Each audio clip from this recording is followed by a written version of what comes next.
Here's the first of 3 practice problems we'll be doing in class.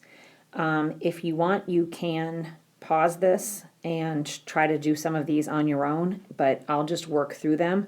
But just know that you can always pause and see if you can answer the questions, because this is what we'll be doing in class. So Joe mows the lawn after school. She finds that she can use the equation P equals negative 300 plus 15N to calculate her profit. Give some possible real-world meanings for the numbers negative 300 and 15 and the variable N. So P is going to be our profit.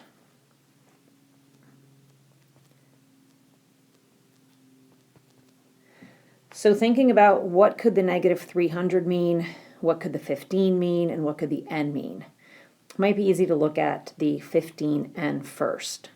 So 15N is going to be, the 15 is going to be what she charges each person to mow the lawn. So this is her charge, her fee, her charge of or fee for each lawn mowed. And then the N would be the number of lawns mowed. And what would you think the negative 300 would be? Why do you think she would have a negative 300 in her equation to figure out how much profit she could make? That negative 300 is a startup cost of some sort. Maybe it's how much the mower cost her to buy. Maybe if she has to bag it, it's just the bag she has to purchase. But that negative 300 is going to be the startup cost for her. Invent 2 questions related to this situation and then answer them. So 2 questions you could have could be, how many lawns does she have to mow if she wants to make a profit of $1,000?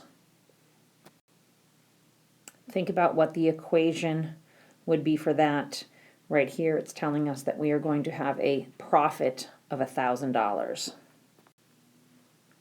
So you would have to put in 1,000 where the P is for the profit, and then the equation is negative 300 plus 15N. You're going to go ahead and add 300 to both sides, and you would get 1,300 equals 15N.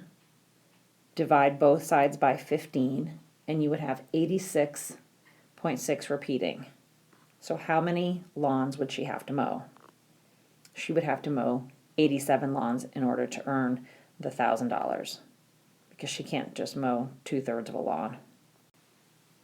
Another question could be, how much profit would she make if she mowed 10 lawns? And the equation for that would be P equals negative 300 plus 15 times 10. And you can see in this case, she's not going to make a profit if she mows 10 lawns. She's still going to be down $150. So what could be a different value that you could pick instead of 10 equaling N? This is a really good question to get you thinking about real life problems, where if it was the summer and you wanted to earn some money, and you might think, well, 10 lawns, that's a lot. It's going to take me a long time. But if you notice, because of your startup fees, you're going to need to do more than 10 lawns, or you're going to decide, maybe I'm not going to buy a $300 mower, or maybe I will not do mowing lawns. There's lots of factors that will go into your decision to take a summer job or start up a little business. The next question says, solve the equation P equals negative 300 plus 15N for the variable N. So that will look like this.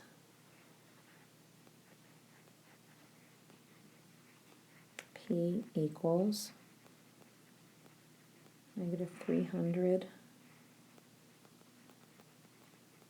plus 15N. You're going to add 300 to both sides. You end up with P plus 300, and then you're going to divide by 15, and that's going to give you the N. And what does this equation tell you? This is going to tell you how many lawns she has to mow in order to make a certain type of profit. On this equation, June is throwing an object off a cliff and she's measuring how fast it's traveling downward.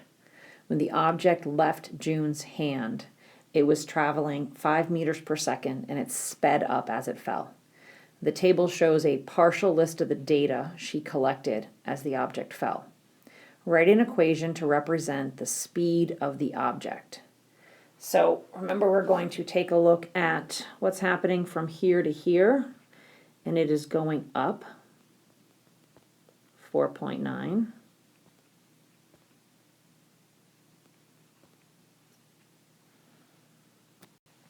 But take a look at what's happening on this side.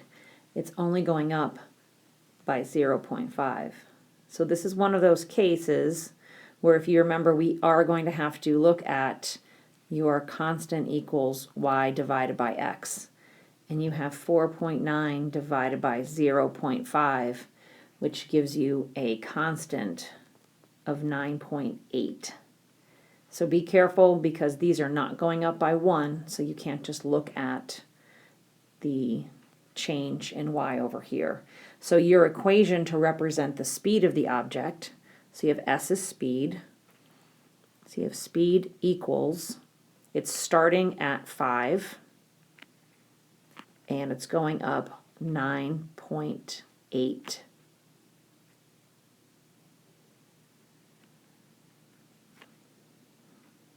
T for time, sorry. 9.8 t, t for time. T is time and s is speed. So what was the object speed after 3 seconds? So you're just going to use this equation, and you're going to say speed equals 5 plus 9.8 times 3.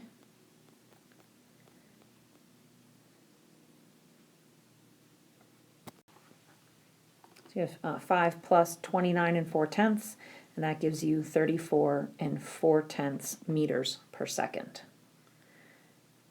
And that's your problem for B.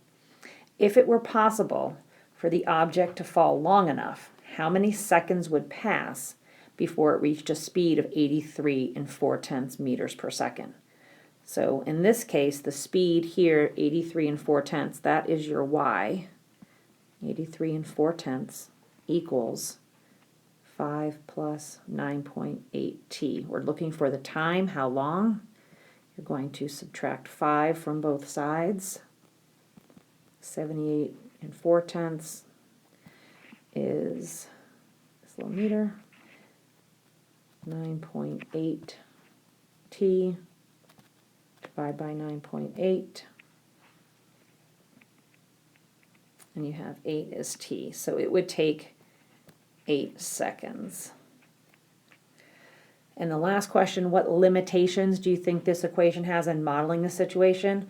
I'm not sure how much you have done in science class, but this is a physics experiment. If you think about if you drop anything really, or what you've heard or read about, especially with like dropping a penny off the Empire State Building, is it going to be at a constant rate?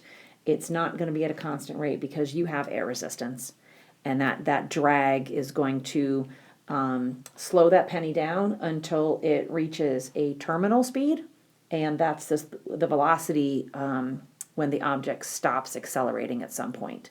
So here basically you have air resistance, also known as drag.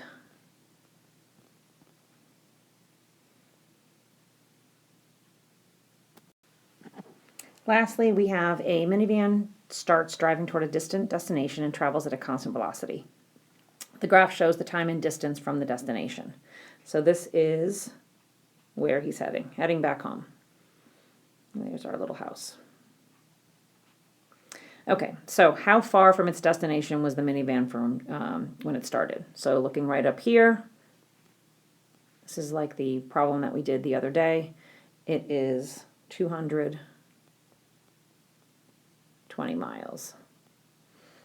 The point right here, 120.76, is on the graph. What's the real world meaning of this point? Well, let's look at 120 and 76. 120 is the x. The x is time traveled. So you would have after 120 minutes, comma, and then we have the 76 is the y. The minivan is 76 miles from its destination. And you can just pick up all this by reading the labels. And lastly, how fast is the minivan traveling in miles per minute? Don't worry, there's no dimensional analysis here. So you're simply going to take the intercepts. So you have 220 miles, and then it's traveling, looks like 180 minutes. And just go ahead and do the math there. 22 divided by 18 would give you 1.2 miles per minute.